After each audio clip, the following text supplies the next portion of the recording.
इस लेक्चर में hypersonic weapons के बारे में डिस्कस करेंगे।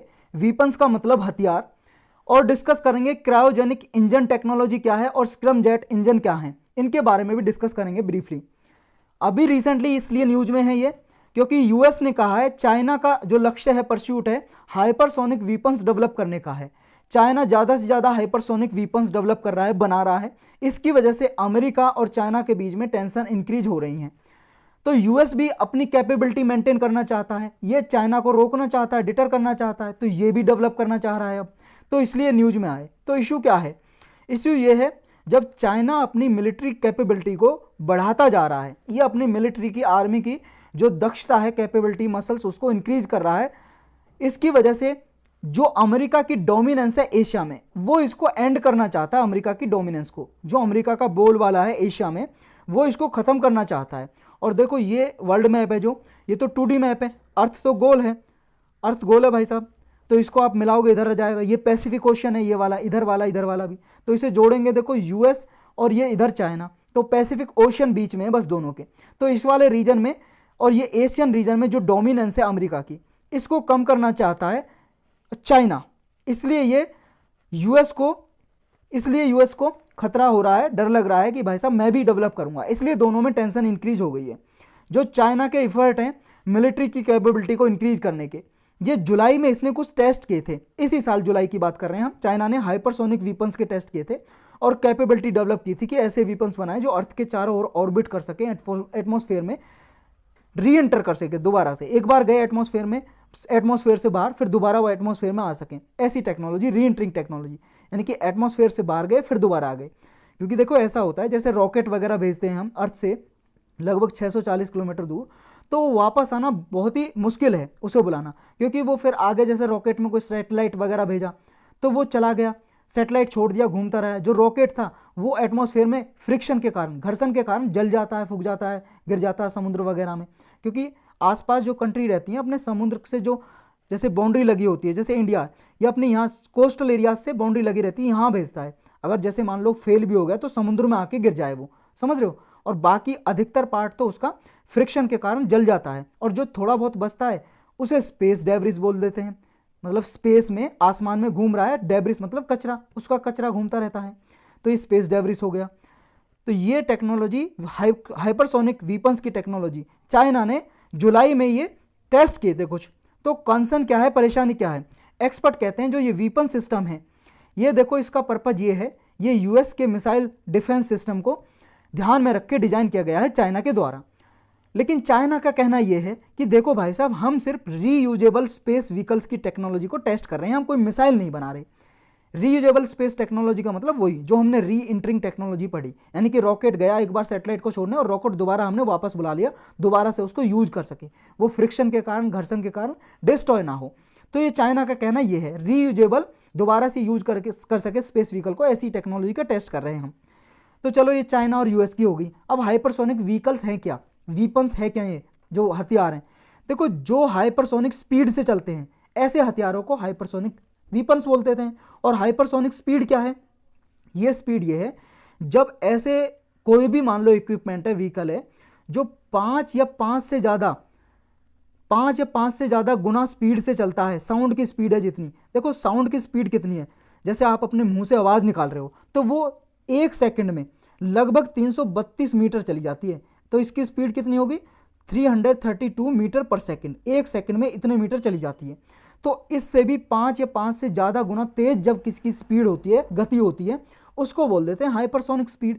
जैसे देखो ये एयरक्राफ्ट है, ये सी सरफेस पे मूव कर रहा है और ये अब एटमॉस्फेयर में मूव कर रहा है। तो ये स्पीड से, जब ज़्यादा स्पीड से मूव करते हैं तो हाइपरसोनिक इन्हें इक्विपमेंट या एयरक्राफ्ट बोल देते हैं। अगर देखो हम आदमी के देखें, जो उसैन बोल्ट है भाई साहब, सबसे हाईएस्ट दौड़ने का इसका पूरा वर्ल्ड रिकॉर्ड है, इसका सबसे ज़्यादा तेज दौड़ने का वर्ल्ड रिकॉर्ड है पूरे वर्ल्ड में। उसैन बोल्ट जमैका एक कंट्री है, वहाँ का ये एक आदमी है, अब तो ये इसने संन्यास ले लिया, अब नहीं दौड़ता है।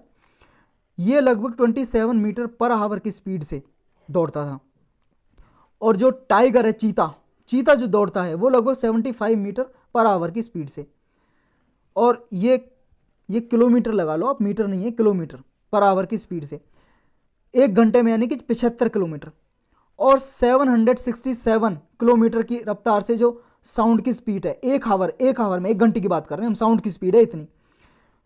और जो बुलेट की है, जैसे रिवॉल्वर है, बंदूक है, बंदूक से जब गोली निकलेगी रिवॉल्वर से, पिस्टल से, तो 1700 किलोमीटर पर आवर की स्पीड से बुलेट जाती है। और जो हाइपरसोनिक स्पीड है उसका लगभग है 3850 किलोमीटर प्रति घंटा की रफ्तार से चलती है वो। कोई भी वीपन्स वगैरह हुए, हथियार या रॉकेट मिसाइल्स या कोई लड़ाकू विमान हो गया। तो इंडिया के लिए क्या परेशानी है इससे, और पूरे वर्ल्ड के लिए क्या परेशानी है हाइपरसोनिक वीपन से जो चाइना डेवलप कर रहा है। देखो भाई साहब, जो वीपन्स हैं, पहले ये क्या है, सिर्फ नदन पोल पे ये अमेरिका ने अपने मिसाइल डिफेंस सिस्टम डिप्लॉय कर रखे हैं, यहाँ पे ये फोकस किया था नदन पोल पे। हम नदन पोल की बात कर रहे हैं, अर्थ की, ये नॉर्थ पोल है इधर अर्थ का, और इधर साउथ पोल। तो नॉर्थ पोल पे पहले फोकस किया करता था यूएस की मिलिट्री, लेकिन अब ये वीपन्स साउथ पोल पे भी ये चैलेंज मतलब फोकस किए जा रहे हैं। तो ये बिग चैलेंज बन गया है यूएस मिलिट्री के लिए, और इंडिया के लिए कंसर्न इसलिए क्योंकि देखो चाइना लेटेस्ट डेवलपमेंट कर रहा है वीपन्स का, और चाइना से बॉर्डर लगता है इंडिया का, इंडिया से चाइना का बॉर्डर लगता है। तो भाई साहब इंडिया के लिए तो परेशानी होगी, तो इंडिया भी चाहेगा ऐसे वीपन्स डेवलप करना। तो ये स्पेस असेट्स के लिए भी और सरफेस असेट्स है जो इंडिया के लिए, उनके लिए एक थ्रेट हो गया, खतरा बन गया है। इंडिया के लिए ये परेशानी है। टेक्नोलॉजी कौन सी यूज होती है इनमें, देखो एग्जैक्ट डिटेल्स तो टेक्नोलॉजी कौन सी यूज कर रहा है चाइना ये अभी तक बताया नहीं है उसने, लेकिन इसमें हाइपरसोनिक व्हीकल्स की जो टेक्नोलॉजी है इसमें primarily scrum jet technology use होती है। जो हाइपरसोनिक व्हीकल बनाए जाते हैं ऐसे एयरक्राफ्ट वगैरह, उनमें ये scrum jet technology, scrum jet engine होता है, इंजन का टाइप, उसी के नाम पे रख दिया स्क्रम जेट टेक्नोलॉजी, इसका यूज किया जाता है प्राइमरीली मुख्यतः। तो स्क्रम जेट टेक्नोलॉजी होती क्या है, देखो ये इंजन की कैटेगरी है, जो एयरक्राफ्ट वगैरह में इंजन यूज होता है उसकी टेक्नोलॉजी है। ये multiples of speed of sound की स्पीड से दौड़ता है, मतलब साउंड से कई ज़्यादा गुना, जितनी तेज आवाज़ की गति है उससे कई गुना ज़्यादा ये दौड़ता है स्क्रम जेट इंजन, जिसमें लगा होता है एयरक्राफ्ट वगैरह में या किसी व्हीकल्स में, किसी वीपन्स में, किसी में भी। तो इससे तेज़ी से दौड़ता है। और देखो ये air breathing scrum jet engine होता है, यानी कि इसमें जैसे कोई मान लो रॉकेट वगैरह भेजा तो उसे जलाने के लिए ऑक्सीजन चाहिए, तो ऑक्सीजन का डिब्बा भेजते हैं उसमें रख के, लेकिन इसमें क्या है, ये एयर से ऑक्सीजन लेता है, एटमॉस्फेयर से। जो स्क्रम जेट इंजन होता है एयर से एटमॉस्फेयर लेता है, और फिर इसके इंजन के कंबंसन चैम्बर में जाता है और फिर ये जलता है। और ये जो कंबंसन है, इंजन के कंबंसन की बात करें, कंबंसन चैम्बर वो 2 मैक से ज़्यादा, 2 मैक का मतलब है साउंड की स्पीड से 2 गुना ज़्यादा से ये कंबंसन चैम्बर चलता है। और इसमें जब एयर मिक्स होती है फ्यूल में, इसके फ्यूल में जो सुपरसोनिक कंबंसन होता है स्क्रम जेट इंजन में, तो एयर मिक्स होने के बाद फिर ये हाइपरसोनिक स्पीड ले लेता है, यानी कि 6 से 7 गुना ज़्यादा साउंड की स्पीड से तेज़ी से दौड़ता है ये, जिसमें ये इंजन लगा होता है। तो इसे सुपरसोनिक कंबसन राम जेट भी बोलते हैं या स्क्रम जेट बोल सकते हैं, दोनों नाम है इसके। तो ये एटमॉस्फेरिक जो जेट इंजन यूज होते हैं, एटमॉस्फेयर में जो एयरक्राफ्ट भेजे जाते हैं या रॉकेट भेजे जाते हैं उनमें इस टाइप के इंजन यूज होते हैं।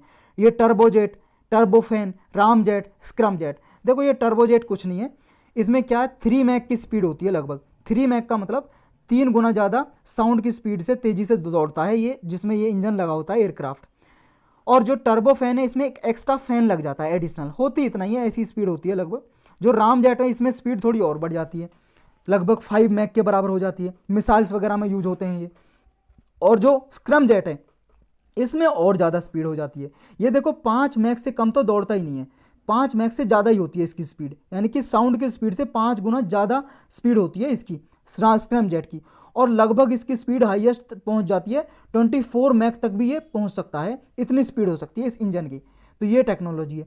अब ये क्रायोजेनिक इंजन और स्क्रम जेट इंजन में फ़र्क क्या होता है, देखो जो क्रायोजेनिक इंजन होते हैं इनमें ना एयर इनटेक कोई भी रिक्वायर्ड नहीं होती है, मतलब इनमें क्या है, क्रायोजेनिक इंजन जो भेजे जाते हैं, जैसे रॉकेट में लगा क्रायोजेनिक इंजन, तो इसमें ऑक्सीजन अंदर ही होगा, ये बाहर से एयर नहीं लेता, लेकिन ये एयर बाहर से लेता है, एयर, इसमें ऑक्सीजन नहीं भेजते।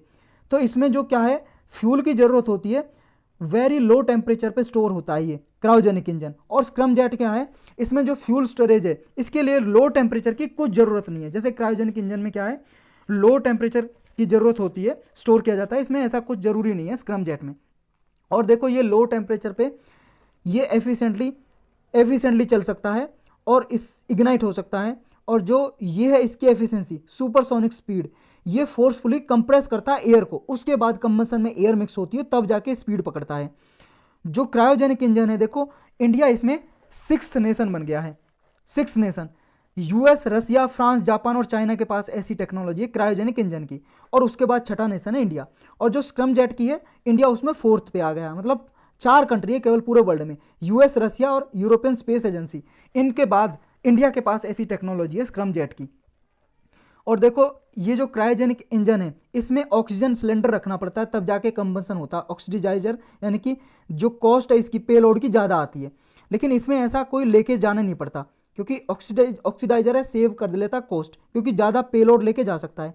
क्योंकि जब ये देखो सिलेंडर रखेंगे ऑक्सीजन का तो ये जगह घेरेगा, इसमें रखने की जरूरत नहीं है क्योंकि ये एयर से ही ऑक्सीजन लेता है, तो ये ज़्यादा पेलोड यानी कि सामान ज़्यादा लेके जा सकता है, कोई वीपन्स वगैरह या कुछ रख के इस रॉकेट वगैरह में, जिसमें स्क्रमजेट इंजन यूज होता है। तो यही था इनके बारे में बस।